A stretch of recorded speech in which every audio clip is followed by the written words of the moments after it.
Now there are three types of Ethernets. Let's understand what are the three basic types of Ethernets. Okay. See, the three basic types of Ethernet is, first is the normal Ethernet. The second one is the fast Ethernet. And the third one is the gigabit Ethernet. The third one is the gigabit Ethernet. Okay, so these are the three types of Ethernet that we see in the market. Now, for normal Ethernet, the operational bandwidth is 10 megabyte per second. For fast Ethernet, the operational bandwidth is 100 megabyte per second. And for gigabit Ethernet, the operational bandwidth is 1000 megabytes per second or 1 gigabyte per second, whatever you want you can say. Now we have to see the Ethernet frame format. So it basically contains 7 fields. Okay, so let's understand the frame format of Ethernet. So it's a very important thing, right guys? Okay, so we will be understanding the frame format of Ethernet. So if I draw this, so it's something like this. Now you have to keep one thing in mind. Sometimes in exams you might get this question that what is the minimum length of an Ethernet frame and what is the maximum length of an Ethernet frame. So the minimum length of an Ethernet frame is 64 byte and the maximum length of an Ethernet frame is 1518 byte. So you have to keep this thing in mind. Okay, now what are the fields, what are the 7 fields that are present inside the frame? So the first field is the preamble field. Okay, so what is the length of the field? It is 7 byte. Okay, see, let me tell you one thing. For bit, I will be representing it with the help of small b, and for byte I will be representing it with the help of capital B, so that the things do not get confusing. Okay, so this is preamble. Now there is one more thing. Okay, let me just remove this from here. Yeah, 7 byte. Now there is one thing which is starting frame delimiter. Starting frame delimiter, which is of 1 byte. Next there is one thing which is basically the destination address. So this is of 6 bytes. Okay, next here comes the source address, which is also of the same length, which is 6 bytes. Okay, or 48 bits. And there is one thing called the length field, which is 2 bytes. And wait, I think I have to reduce this because of size issue, space constraint you can say. So yeah, length field is of 2 bytes. Then there is one data field. Which the length of the data field is the main thing. So what is the length of the data field? Let me write it over here. Okay, so that is basically, it ranges from 46 byte to 1500 bytes maximum. Okay, and here is cyclical redundancy check field, CRC field, which is of 4 bytes. So this is basically the structure of one Ethernet frame. Fine guys, now we will be understanding in details about each of the thing. Okay friends, now we will be understanding each of the field that are mentioned in this Ethernet. Okay, so the first field is preamble. So I will be explaining everything over here. Okay, fine. Yeah, so first of all we will be talking about preamble. So preamble is basically a 7-bit field. Okay, 7 byte field. So basically what is the job of this? It contains alternating zeros and ones. Okay, it contains alternating zeros and ones. So what is the job of the preamble? It is used to alert the station that a frame is going to start. Alert the station that a frame is going to start. So this is the job of the preamble. Fine. Next, so this is 7 byte. That means how many bits? So 7 into 8, it means 56 bit. So it contains 56 alternating 0 and 1, right? 56 bits. Okay. So this is the preamble field. Next field comes the starting frame delimiter. It is used to mark the start of the frame, Ethernet frame. Okay.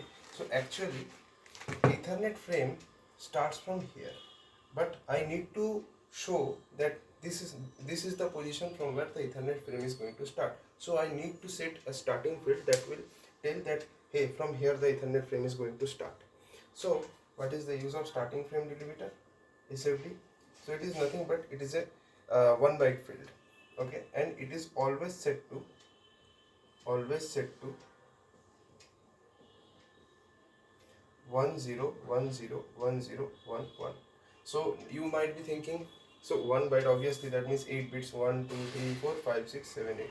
Now you might be thinking why I have written 1 1 over here separately, because this 1 1 field is used to alert the station that the frame will be starting from the next bit. Okay, frame starts from next bit.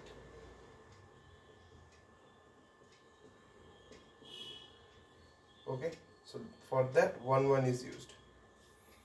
Frame starts from the next bit. Okay, this 1 1 basically indicates the end of the starting frame delimiter and the starting of the next bit. Okay, so you can also say that this is the end of starting frame delimiter, this 2 bits 1 1. So it's very important.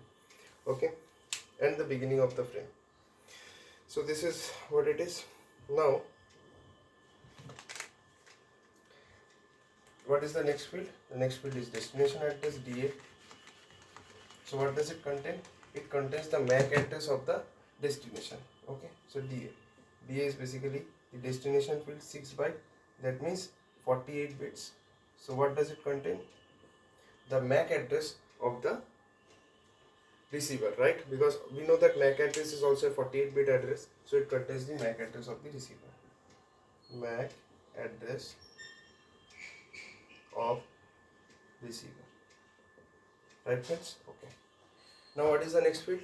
The next field is source address. Okay, source address. So it's also a 6 byte field. So what does it contain? That means 48 bit. So it contains the MAC address of the receiver. Yeah, we know that MAC address is a 48 bit address. So it contains MAC address of sender. Yeah. So we have understood these two fields. Now what is the next field? Length. So see, length basically specifies, okay, let me tell you. Wait. Yeah. So the length is a 2-bit field. Length is a 2-bit field, 2 byte field. That means how many bits? 16 bits field. So what does it specify? Okay, tell me, what does it specify? It basically specifies the length of the data field. Okay, it basically specifies how much byte of data is present in a particular Ethernet frame. We know that that maximum 1500 bytes of data can be sent in a single Ethernet frame, right? So how will we know that how much amount of data is present in this data field? By looking at the bit of the length field. Okay, I mean that so basically it's a 16-bit field. So from here we can basically length of the data field. So it's basically 16-bit frame. It basically specifies the length of the data field. The length of the data field.